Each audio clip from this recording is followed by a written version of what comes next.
Before story start karnas e peli agar apko emotional or dil ko chu lena wali kahanian pasan hain, to channel ko subscribe karna na bully, video ko like, share, or comment zero or kuriai, kyunki aaj ki kahani apka dil tod bideji, or jod bideji.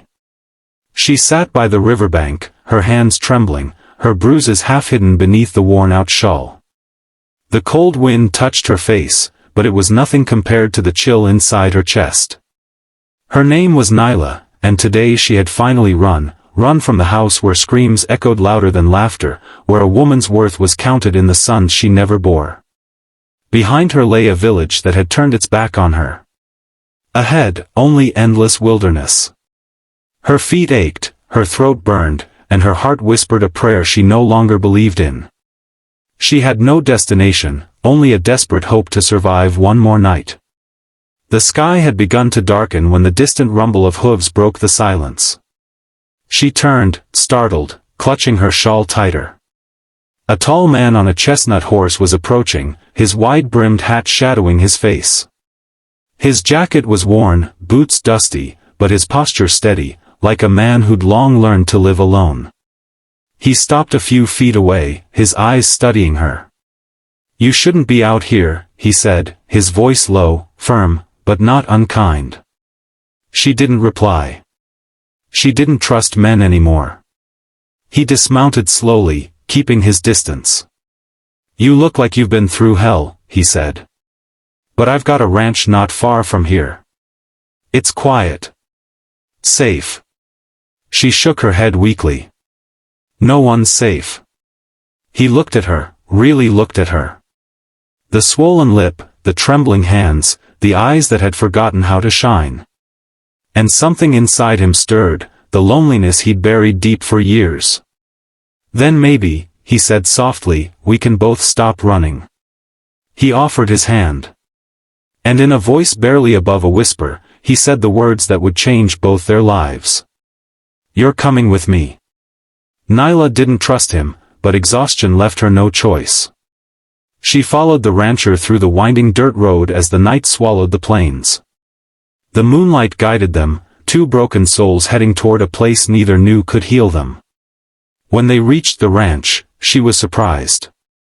It wasn't a grand estate like the ones in stories. It was simple, a wooden house surrounded by open land and quiet hills. Horses grazed lazily nearby, and a loyal dog barked once before wagging his tail, circling around her. "This is Ranger," the man said. "He's better at judging people than I am." The dog sniffed her shawl and rested his head against her leg, a small gesture, but it made her throat tighten. She hadn't felt kindness in so long. He led her inside. The house smelled of wood and old coffee. "You can stay here till you figure things out," he said, lighting a lantern. "Name's Caleb." "Nyla," she whispered, still clutching her shawl. He nodded. "There's stew on the stove. Clean clothes in that trunk. Bathrooms down the hall. You're safe here." The word safe hung in the air like a fragile dream. That night, Nyla lay awake in the small guest room, staring at the ceiling. Every sound made her flinch. Every silence reminded her of the nights when silence came before pain. But when morning came, she heard the gentle rhythm of hooves outside, and Caleb's voice talking softly to the horses. The sun poured through the window, a warm, golden light she hadn't seen in years. She stepped outside hesitantly. He looked up and smiled faintly. "You any good with animals?" "I used to be," she said quietly. Before everything." "Then start again," he said simply, handing her a brush. "They won't judge you." Days passed. Then weeks. She began to help around the ranch, feeding horses, planting flowers, mending fences. Each sunrise softened her fear, and each sunset left her a little less haunted. Caleb never asked about her past. But one evening, when the wind carried the faint smell of rain, she finally spoke. "I had 3 daughters," she said, her voice trembling. "He beat me because of it. Said I brought shame. Said I was cursed. Caleb's hand froze mid-motion.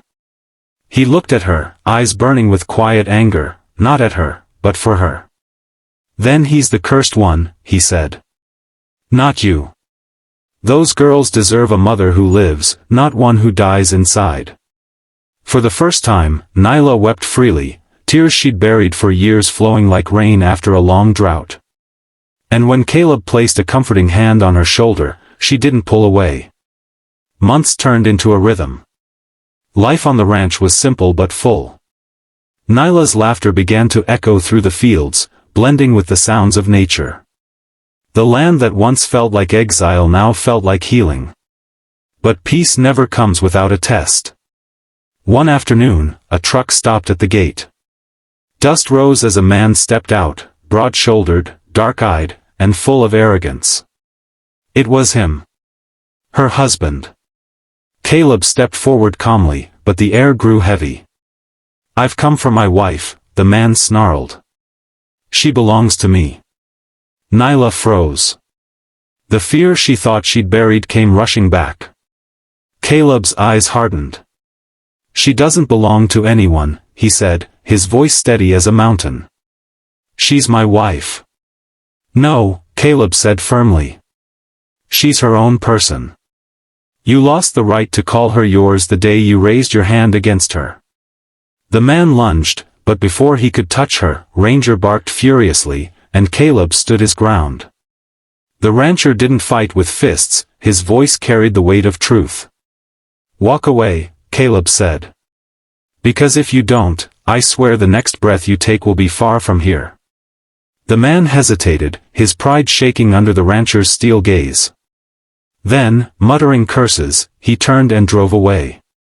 Nyla stood trembling. Tears fell, not from fear this time, but from relief. Caleb walked to her slowly.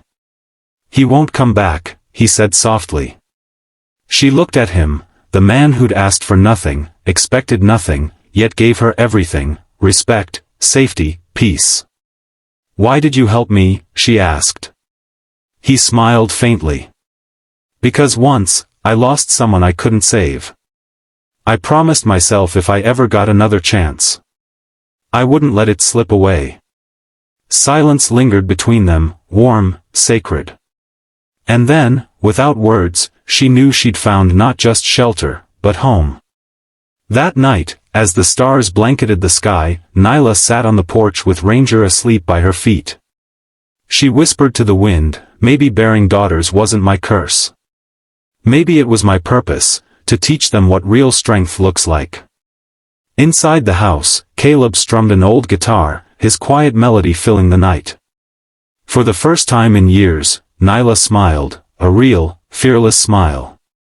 Because sometimes, the people who come into your life don't fix you, they remind you that you were never broken. If this story touched your heart, don't forget to like, share, and comment your thoughts below, and subscribe for more heart-touching stories every week. Because somewhere out there, someone needs to hear that they, too, deserve a second chance at peace.